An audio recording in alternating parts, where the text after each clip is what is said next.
Pemirsa, pejabat Gubernur Sumatera Selatan Ellen Setiadi melantik Muhammad Iqbal Ali Syahbana sebagai Bupati Ogan Komering Ulu menggantikan Teddy Melwansyah. Teddy digantikan setelah menyatakan diri mundur dari jabatannya untuk mengikuti Pilkada serentak 27 November 2024 mendatang.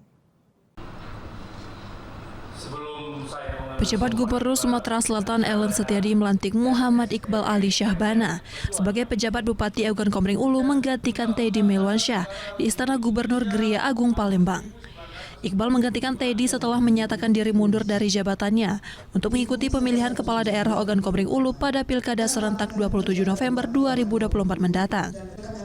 Pejabat Gubernur Sumatera Selatan Ellen Setiadi menyampaikan, Kabupaten Ogan Komering Ulu telah mengalami kemajuan, sehingga dalam pelaksanaannya ke depan pejabat bupati yang baru harus dapat bersinergi dan berkoordinasi bersama jajarannya untuk terus meningkatkan prestasi yang telah diraih, terutama persoalan penanganan stunting, kemajuan ekonomi, dan penanganan kebakaran hutan dan lahan. Kolaborasi kepada semua pihak termasuk masyarakat harus segera dilakukan dalam peningkatan upaya menciptakan ketertiban dan keamanan Kabupaten Ogan Komering Ulu menyongsong pelaksanaan pesta demokrasi mendatang berjalan lancar. Catatan kita, OKU termasuk yang perekonomiannya baik, tingkat kesejahteraannya baik juga, baik tingkat kemiskinan itu berada di bawah levelnya Provinsi Sumatera Selatan. Tingkat kemiskinan ekstremnya jauh juga di bawah Provinsi Sumatera Selatan. Ini kita apresiasi kepada pejabat bupati sebelumnya. Dan perekonomian baik dari sisi inflasi dan pertumbuhan juga sangat baik.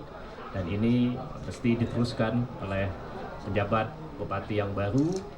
Pak Gubernur menyatakan untuk penanggulangan bencana itu juga akan menjadi fokus, apalagi sekarang masih masa puncaknya musim kemarau. Ini yang akan kita koordinasikan dengan stakeholder terkait agar di Kabupaten Oku itu Selain melakukan pelantikan pejabat Bupati Ogan Komering Ulu, dilakukan juga pelantikan pejabat Ketua Tim PKK Kabupaten Ogan Komering Ulu. PJ Ketua PKK Sumsel Melza Ellen Setiadi melantik Vina Aprilia sebagai PJ Ketua PKK Ogan Komering Ulu menggantikan Zwesti Karenia Teddy, pejabat Ketua PKK Oku sebelumnya.